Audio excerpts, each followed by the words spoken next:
to present our message today. Thank you, Sylvia. Thank you, Reverend Bill. So lovely to be here and to see everybody's wonderful faces. Well, today we're talking about staying centered in God, no matter what troubles or what challenges we're going through. Of course, we're always centered in God because we are spiritual beings, born of spirit and endowed with all the inborn spiritual inherencies, just waiting inside us to be recognized and expressed. You know, in Psalm 139, we read, and I shall quote, "Whither shall I go from thy spirit, or whither shall I flee from thy presence? If I ascend up into heaven, thou art there. And if I make my bed in hell, behold, thou art there. If I take the wings of the morning and dwell in the uttermost parts of the sea, even there shall thy hand lead me, and thy right hand shall hold me." So God is ever with us through both the good and the bad times. Alfred Lord Tennyson also writes, and I shall quote his famous verse, "Speak to him thou, for he hears, and spirit with spirit can meet. Closer is he than breathing, and nearer than hands and feet." So it is that God is ever with us, and we can never, never be separated. However, we are not always conscious of this truth. You know, it's not until our living soul tires of the outer world and longs to get back to the source that we become, to its source, that we become conscious of the soul urge, leading us inward to our God self, to find our still small voice and start our prayer life, that we become consciously aware of the inner spiritual life, and we then begin to live it. So today we're talking about staying consciously centered in God through all the ups and downs of our daily life. So turn inward at every opportunity, and there we will find God. And we will learn to use affirmations and denials of a positive nature. And every time we receive a demonstration of our desires being fulfilled, then our faith will grow in the power and the presence of the Holy Spirit, guiding us always to our God-ordained good. Jesus spoke many times of the power of faith in achieving our goals and building better outcomes in every situation. He said, "Thy faith hath made thee whole. According to your faith, be it done unto you. Receive thy sight, thy health, for thy faith hath saved thee." So our faith plays a big part in helping us to stay centered in God at all times. Faith brings forth our desires from the invisible.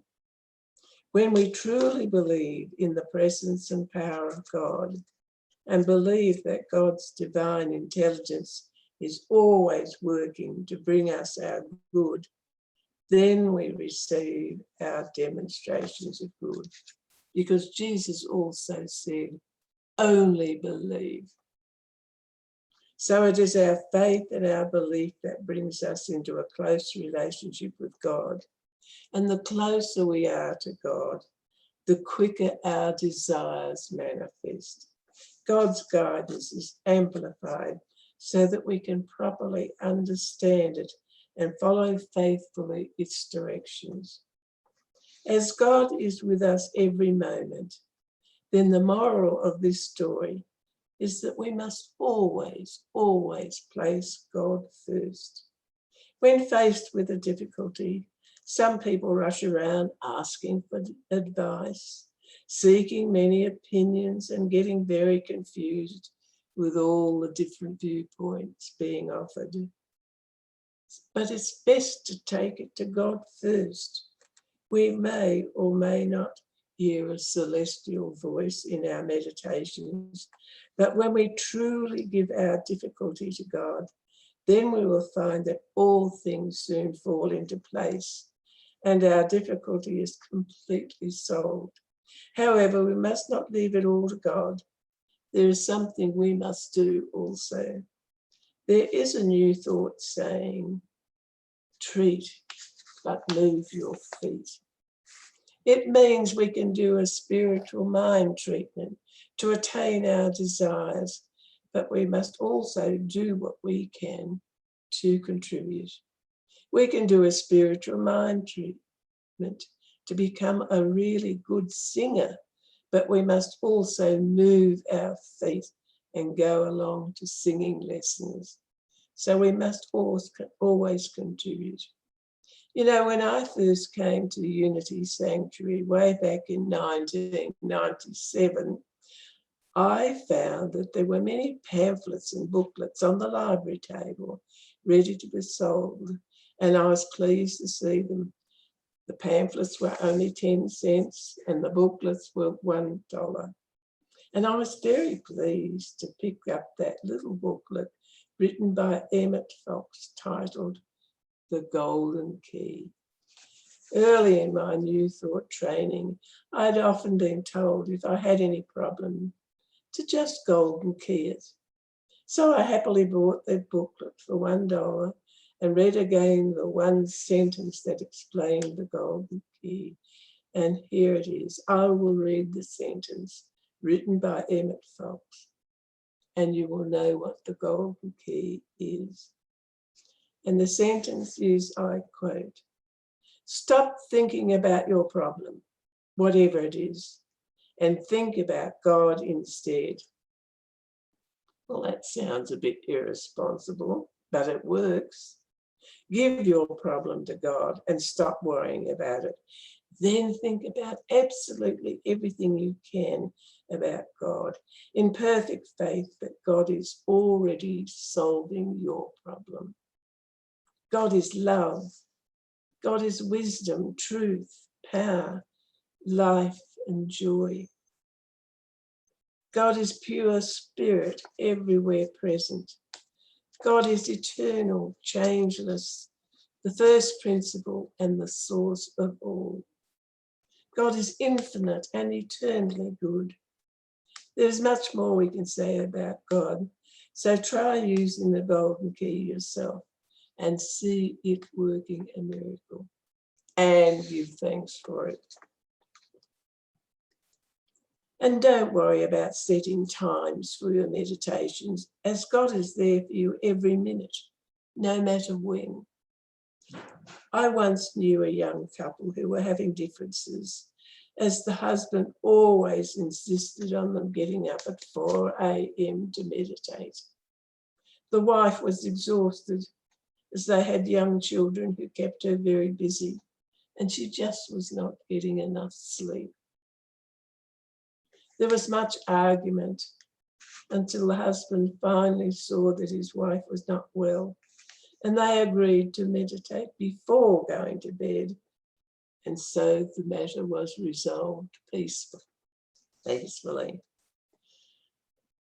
Personally, I never set a time for meditation, as I think that perhaps I'm saying God will be there at the time I set, but God will not be there at any other time.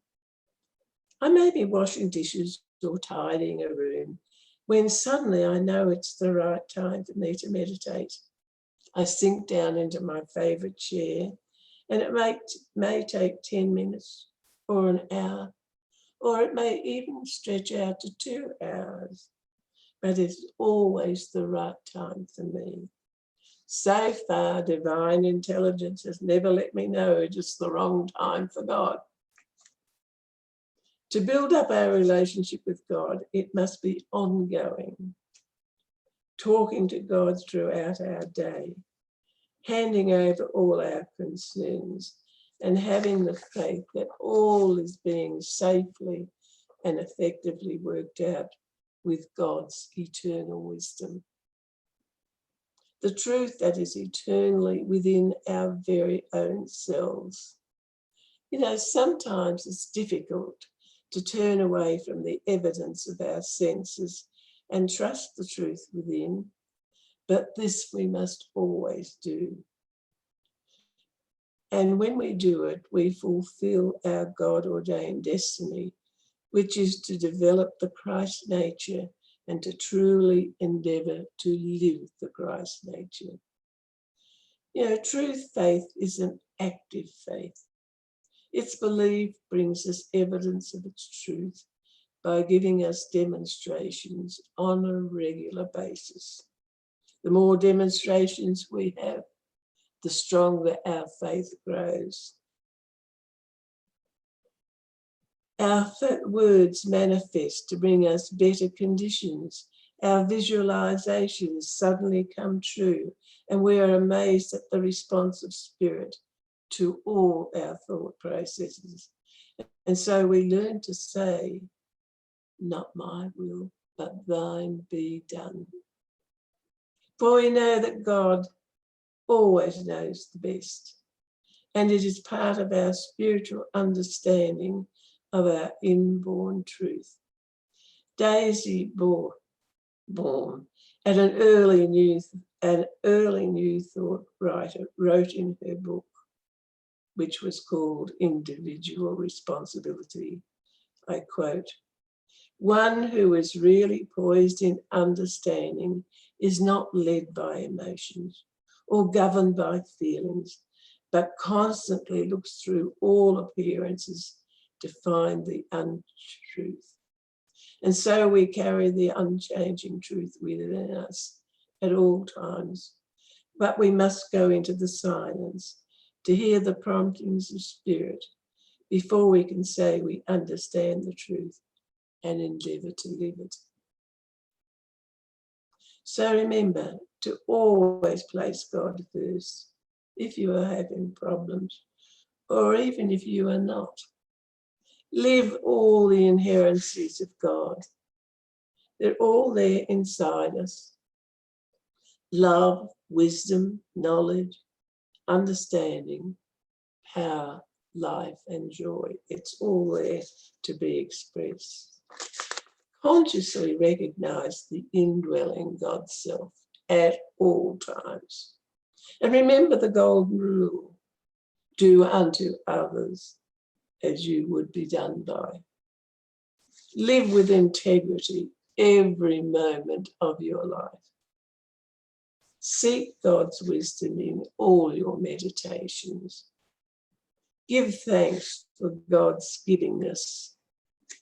Live with love toward all in God's creation, and your life will prosper. Do all these things, and you will consciously stay centered in God, no matter what. God bless you all. Thank you. Thank you. Wow. Words of wisdom. Thank you very much, Reverend Sylvia. And while you were talking, I just turned the video off for a minute, reached over on the other table, and there is the little pamphlet. Oh, golden key. Oh, good.